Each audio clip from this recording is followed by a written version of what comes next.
Assalamualaikum warahmatullahi wabarakatuh. Hai guys, welcome back to our channel Story at Cerita Ade Teteh. Tapi kali ini kita nggak sama Teteh, berarti kalian udah bisa nebak ini segmen apa? Ya betul, Q&A.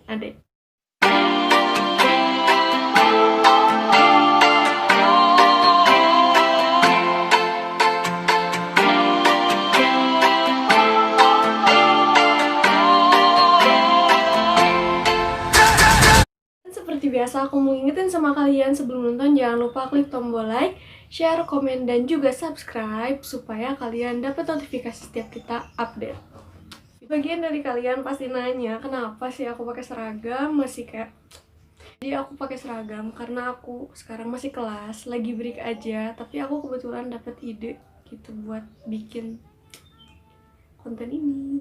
Oke, jadi aku bikin konten ini tuh spesial buat memperingati Hari Anak Nasional tahun 2020. Selamat. Hari Anak Nasional itu jatuh pada tanggal 23 Juli setiap tahunnya, dan itu patut banget kita rayakan, patut banget kita seneng, karena itu mengingatkan kita kepada anak-anak yang bahwa semua anak itu berhak buat bahagia gitu ya guys.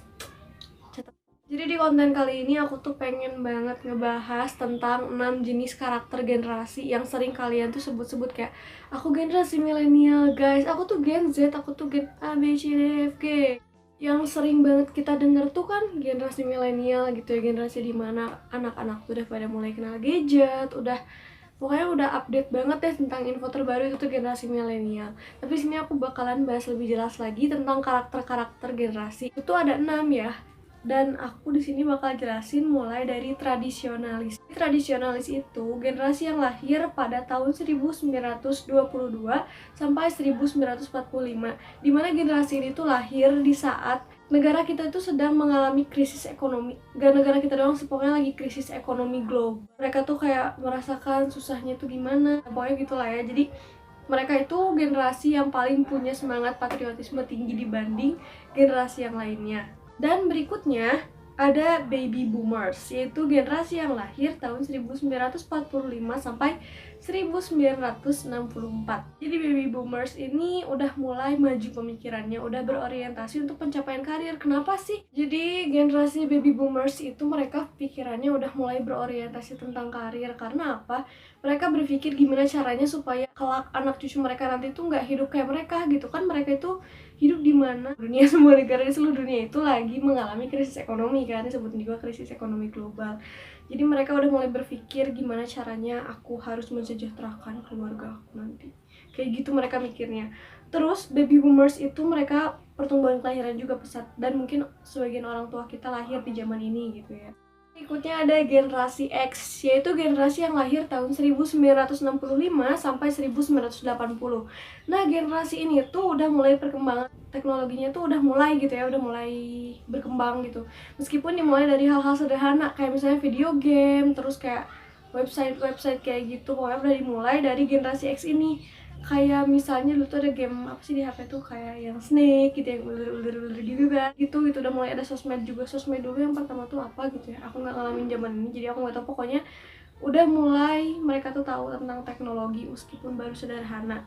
Terus mereka itu lahir di era Orde Baru. Berikutnya ada juga generasi yang sering banget kita denger ini, yaitu generasi milenial. Generasi milenial itu adalah generasi yang lahir tahun 1981 sampai 1994. Kayaknya kakak-kakak kita mungkin ya, atau teman-teman semua ada yang lahir di zaman ini, boleh deh komen di bawah.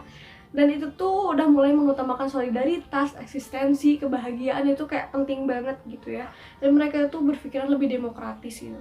Pokoknya di era ini tuh, di generasi ini tuh mereka tuh kayak udah mulai menjunjung tinggi solidaritas gitu. Makanya kita sering banget lihat di mana-mana ada komunitas yang bener-bener solid banget gitu. Ini tuh biasanya dibangun sama generasi milenial ini gitu.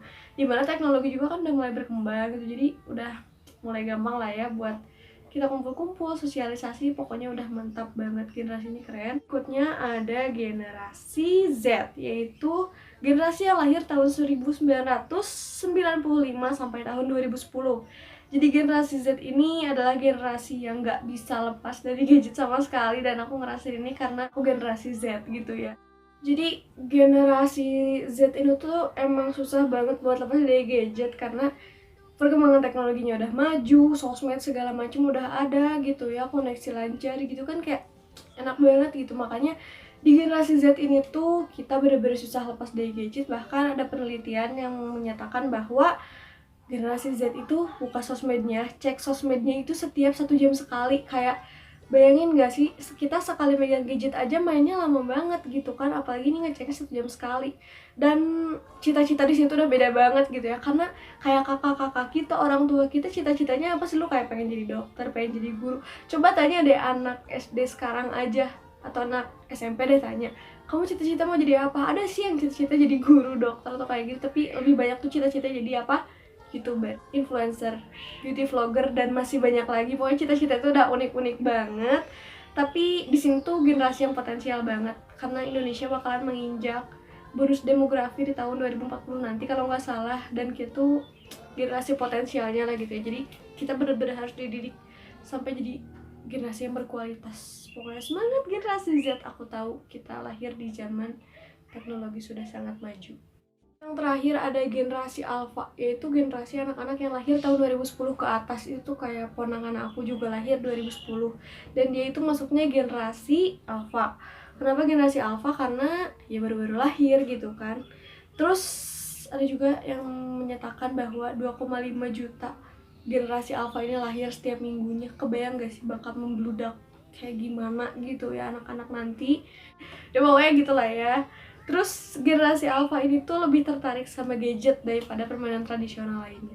Kayak nggak jauh-jauh sih, ponakan aku aja dia lebih tertarik mainin handphone gitu, mainin game di handphone gitu, daripada kayak game-game tradisional zaman dulu gitu, kayak main congklak atau apa. Tapi ya wajar sih gitu, ponakan aku cowok dan ya oke lah gitu. Pokoknya anak-anak sekarang tuh lebih tertarik sama main gadget daripada main di luar ruangan panas-panasan, kotor-kotoran kayak kita dulu. Padahal itu kan asik banget gitu ya. Terus generasi alpha itu cenderung lebih individualis sih. Jadi mereka tuh lebih menyendiri, lebih senang menyendiri, main sendiri.